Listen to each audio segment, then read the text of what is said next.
एक सुबह एंड्रिया नाम की एक औरत को खबर मिली कि उसके पिता के घर से गोली चलने की आवाज आई है। एंड्रिया और उसके पति जॉर्ज को यह खबर सुन के विश्वास ही नहीं हो रहा था। खबर मिलते ही वो दोनों उसके पिता के घर के लिए निकल गए। उसके पिता एक बहुत बड़े गवर्नमेंट मैंशन में रहते थे। वो मैंशन दूसरे शहर में था, तो वहां जाते जाते उन्हें शाम हो गई थी। जब वो वापस पहुंचे तो उन्होंने देखा कि उस मैंशन के बाहर पुलिस इकट्ठा है और कोई उस घर के अंदर नहीं जा रहा था। पुलिस एंड्रिया और उसके पति जॉर्ज को भी अंदर नहीं जाने दे रही थी। पुलिस के मुताबिक उस घर में एक भूत था जो सालों बाद आजाद हो गया था। जब एंड्रिया ने पूरी बात पूछी तो उसे पता लगा कि कई साल पहले 1865 में उस घर में एक 18 साल का लड़का रहता था। वो एक लड़की से बहुत प्यार करता था, लेकिन उस लड़की ने उसके प्यार को ठुकरा दिया, जिसकी वजह से उसने खुद को गोली मारकर अपनी जान दे दी। तब से उसका भूत उसी मैंशन में भटकने लगा। उसके बाद उस घर में रहने वाले सभी लोगों की अजीबोगरीब मौतें होने लगी। बहुत मुश्किल से उस लड़की की आत्मा को एक प्रीस्ट की मदद से एक कमरे में बंद कर दिया गया और उस कमरे को हमेशा के लिए लॉक कर दिया गया। लेकिन एंड्रिया के पिता, जिन्होंने हाल ही में उस मैंशन को खरीदा था, इन सब में नहीं मानते थे और उन्होंने उस घर को रेनोवेट कराने के चक्कर में उस कमरे का लॉक तोड़वाकर उसे खुलवा दिया और उस लड़के की भयानक आत्मा को आजाद कर दिया। पुलिस कहने लगी कि उस लड़की की आत्मा ने ही शायद एंड्रिया के पिता को मार दिया था और अब अगर कोई भी उस घर के अंदर जाएगा तो उस लड़के की आत्मा उसको भी मार डालेगी। पुलिस की ऐसी अंधविश्वासी बात को सुनते ही एंड्रिया और जॉर्ज दोनों ही बहुत गुस्से में आ गए और उन्होंने खुद अंदर जाने का फैसला किया। वो घर के अंदर गए, पर अपने पिता के कमरे में पहुंचते ही एंड्रिया फूट फूट कर रोने लगी, क्योंकि उसने वहां जमीन पर अपने पिता की लाश पड़ी देखी, जिनके सर पर एक गोली का निशान था। एंड्रिया ने जब आसपास देखा तो उसे जॉर्ज कहीं नहीं दिखा। वो जॉर्ज को वहां न पाकर और ज्यादा घबरा गई। वो अपने पति जॉर्ज को चिल्लाकर बुलाने लगी, पर उसको कोई जवाब नहीं मिला।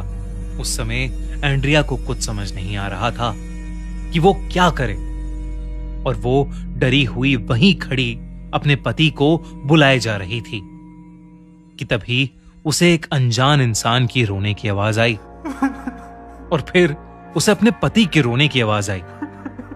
एंड्रिया भागकर अपने पति की आवाज के पीछे जा ही रही थी जब उसे फिर से गोली चलने की आवाज आई। एंड्रिया भागकर उस कमरे में पहुंची, पर वहां पहुंचकर उसके होश उड़ गए। वहां पर उसे जॉर्ज की लाश मिली, जिसके सर पर भी गोली के निशान थे और उसकी लाश के पास वही बंदूक पड़ी थी जो कुछ देर पहले उसके पिता के कमरे में उनकी लाश के पास पाई गई थी। तभी एंड्रिया को ऐसा लगा जैसे उसके कंधे पर किसी ने हाथ रखा। एंड्रिया को कोई पीछे से जकड़ने लगा। जब उसने गर्दन मोड़ के देखने की कोशिश की तो वहां उसे एक 18 साल का लड़का दिखा, जिसके सर पर ठीक उसके पिता और पति की तरह एक गोली का निशान था। लेकिन एंड्रिया के उसे देखते ही वो लड़का एंड्रिया की आंखों के सामने हवा में कहीं गायब हो गया। इतना सब होने के बाद भी किसी तरह हिम्मत करके एंड्रिया एक एक करके अपने पति और पिता की लाश को घर से बाहर लेकर आई। पर उस दिन के बाद से वो एकदम बदल गई और वो एकदम शांत हो गई। यहां तक कि अपने पिता और जॉर्ज के फ्यूनरल के दिन भी उसने ना ही जॉर्ज के पेरेंट्स की किसी बात का कोई जवाब दिया और ना ही अपने भाई का। वो सदमे में जा चुकी थी।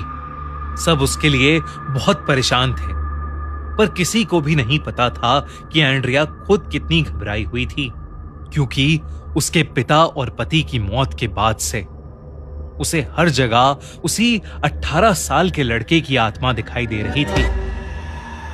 वो किसी भी वक्त एंड्रिया के शरीर को जकड़ लेता था और उसके कान में एक ही चीज कहता रहता था कि वो उससे बहुत ज्यादा प्यार करने लगा है और अगर वो भी उसका प्यार ठुकरा देगी तो वो उसे भी मार डालेगा। एंड्रिया जहां जहां जाती उसे वही लड़का दिखाई देता जो उसे हर बार जकड़ लेता और एंड्रिया का शरीर बुरी तरह से जख्मी कर देता। डरी हुई और परेशान एंड्रिया साइकेट्रिस्ट के पास भी गई, पर उसका भी कोई असर नहीं हुआ। एंड्रिया के शरीर पर रोज नील पड़े जा रहे थे। धीरे धीरे उसकी दिमागी हालत बद से बदतर होती जा रही थी। फिर एक दिन उस मैंशन के पास रहने वाले लोगों ने एक बहुत ही अजीबोगरीब और एक डरावनी चीज देखी। उन्होंने देखा कि एक बहुत ही कमजोर दिखने वाली एंड्रिया भागती हुई आई और उस मैंशन का ताला तोड़कर उसके अंदर घुस गई। और इससे पहले कि कोई कुछ समझ पाता, उन्हें उस मैंशन के अंदर से गोली चलने की आवाज आई। जब कई देर तक कोई भी अंदर नहीं गया तो ये खबर शहर के मेयर तक पहुंची। तो उसने वहां के पुलिस ऑफिसर्स को एक प्रीस्ट के साथ अंदर जाने का ऑर्डर दिया। डरते हुए जब पुलिस के 2 इंस्पेक्टर घर के अंदर घुसे तो उन्हें वहां पर एंड्रिया की लाश जमीन पर पड़ी हुई मिली।